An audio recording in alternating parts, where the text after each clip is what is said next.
భారత్ పాకిస్తాన్ మధ్య పరాకాష్ఠకు చేరిన సాయుధ ఘర్షణ మీద అమెరికా మధ్యవర్తిత్వంతో కాల్పుల విరమణ ప్రకటన వెలువడింది. అమెరికా అధ్యక్షుడు డొనాల్డ్ ట్రంప్ మొదట ఈ విషయం ప్రకటించగా విదేశాంగ శాఖ కార్యదర్శి విక్రమ్ మిశ్రీ ధృవపరిచారు. ఇరు దేశాల సైనిక ఆపరేషన్ల విభాగం అధిపతులు మాట్లాడుకుని సంపూర్ణంగా తక్షణమే దీన్ని అమలు చేయాలని నిర్ణయించుకున్నట్టు ప్రకటన వెలువడింది. అమెరికా కూడా హర్షించింది. అయితే తమ షరతుల మేరకే కాల్పుల విరమణ జరుగుతున్నట్టు భారత ప్రధాని మోడీ చెప్పారని ఆయన కలిసిన ప్రతినిధులు వెల్లడించారు. ఇది ఏ మేరకు పూర్తిగా అమలవుతుందన్న దాని మీద సంహితలు కలుగుతున్న ఈ కీలక ఘట్టం ముగిసినట్టుగా చెప్తున్నారు.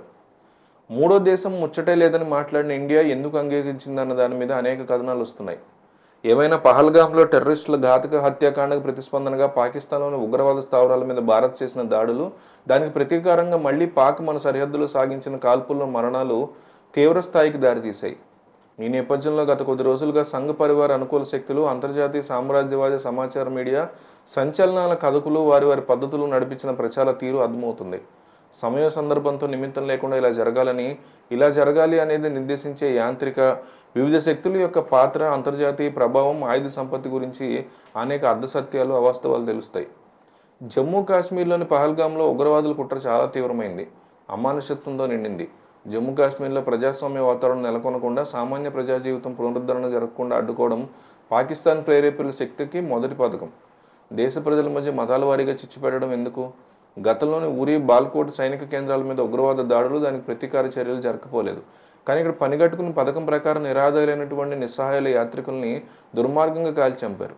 దేశం మీద జరిగినటువంటి ఈ దాడిని ఒక మతం మీద దాడిగా పక్కదో పట్టించేందుకు వారి పాచిక వేశారు. ఈ టెర్రరిస్టు శక్తులకి వారి వెనుకున్న పాకిస్తాన్ సైనిక కూటమికి పాఠం చెప్పడం తప్పనిసరి. భారత్ పాకిస్తాన్లు గత 50 ఏళ్లుగా కొట్టుకుంటున్నాయని చెప్పడం అంటే రెండు దేశాలని ఒకే ఘాట కట్టడం అవుతుంది. 1980లో ఆఫ్ఘనిస్తాన్తో ప్రగతిశీల ప్రభుత్వాన్ని కూలదోసేందుకు కుట్రలు మొదలైనప్పటి నుంచి పాకిస్తాన్ రకరకాల ఇస్లామిక్ తీవ్రవాద శక్తుల్ని శిక్షణా కేంద్రంగా మారిపోయింది. ఎక్కడో చోటే కుట్రలకి ప్రతిచర్య తప్పనిసరి. వారి పాత్ర నిర్దేశించే సాక్ష్యాధారాలు సేకరించడం అవసరమే అవుతుంది. అంతర్జాతీయ వేదికల మీద ఈ అంశాన్ని నిరూపించాలంటే సాక్ష్యాలు కావాల్సిందే. ప్రతిపక్షాల స్పష్టత. పహల్గామ్ ఘాతకం తర్వాత దేశంలో అన్ని రాజకీయ పార్టీలు టెర్రరిస్ట్ శక్తుల మీద తగు చర్యలు తీసుకోవడానికి ప్రభుత్వానికి మద్దతు ప్రకటించాయి. ఆ చర్య ఏ రూపంలో ఉండాలన్న దాన్ని అధికారంలో ఉన్న వారు నిర్ణయిస్తారు తప్ప మిగిలిన వారికి అవకాశం ఉండదు. సామాన్య పౌరులకు హాని జరగకుండా ఉండాలని కేంద్రం స్పష్టం చేసింది. ఇప్పటివరకు తాము ఉగ్రవాద శిబిరాల మీద దాడి చేశామని మాత్రమే మోడీ ప్రభుత్వం చెప్తోంది.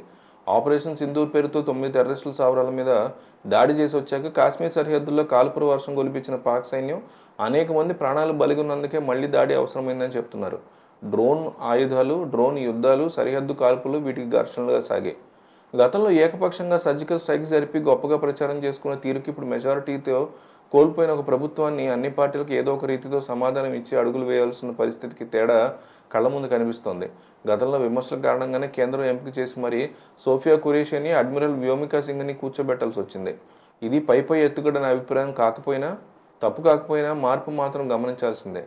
టెర్రరిజాన్ని ఒక దెబ్బతో అణిచివేయాలంటే సైన్యానికి సర్వాధికారాలు దాఖలుపరచాలనే ధోరణి కూడా సరైనది కాదు.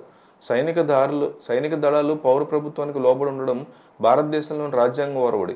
ఇందుకు భిన్నంగా పాకిస్తాన్లో సైనిక కూటమి చెప్పు చేతల్లో నామకర్దవు ప్రభుత్వం నడుస్తూ ఉంటుంది. ఆ ఇద్దరిని ఇస్లామిక్ ఛాందస్ శక్తులు ఆడిస్తూ ఉంటాయి. ఈ మొత్తం వ్యవస్థ సామ్రాజ్యవాద కూటమితో చెప్పు చేతల్లో ఉంటుంది. పాకిస్తాన్లో ఉండేదంతా ఒక విష వలయం. గత ప్రభుత్వాలు మెత్తగా ఉంటే మోడీ మాత్రం చాలా శక్తివంతంగా పాకిస్తాన్ తిప్పికొడుతున్నారని కొంతమంది కీర్తిస్తూ ఉంటారు. అత్యుత్సాహంతో అసత్యాలు కూడా వండి వార్చినటువంటి పరిస్థితులు ఉన్నాయి. ఈ నేపథ్యంలో ఇవన్నీ సెట్ చేయడం కోసమే స్ట్రాంగ్గా ముందుకెళ్తూ నరేంద్ర మోడీ ప్రభుత్వం ఈ కాల్పుల విరమణ చేపట్టిందని, ఇది కూడా పాకిస్తాన్ని బురిడే కొట్టించేటువంటి ఒక ఆట అని కొంతమంది అంటున్నారు.